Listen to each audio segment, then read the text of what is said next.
పలావ్‌లోకి గానీ, బిర్యానీలోకి గానీ అదిరిపోయే గ్రేవీ రెసిపీ.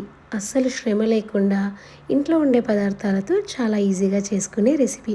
ఎలా చేయాలో చూసేద్దాం.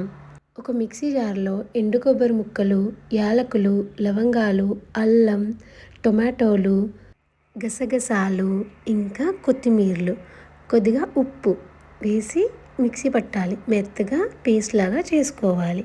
ఇప్పుడు ఒక ప్యాన్లో కొద్దిగా ఆయిల్ వేసుకొని కాజు ముక్కలు వేసి కొంచెం వేపాలి.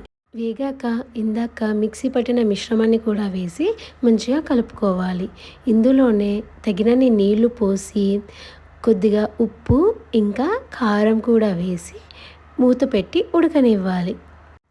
చూడండి, ఇప్పుడైతే మనకి గ్రేవీ అయిపోయింది. నేనైతే లాస్ట్లో కొద్దిగా చక్కెర యాడ్ చేస్తున్నాను. మీకు నచ్చకపోతే స్కిప్ చేయండి.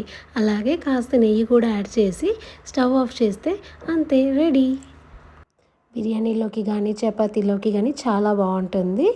ఇలాంటి మరెన్నో వీడియోస్ కోసం, ఎన్నో హెల్తీ రెసిపీస్ కోసం నా ఛానల్ని సబ్స్క్రైబ్ చేయండి. Thank you for watching.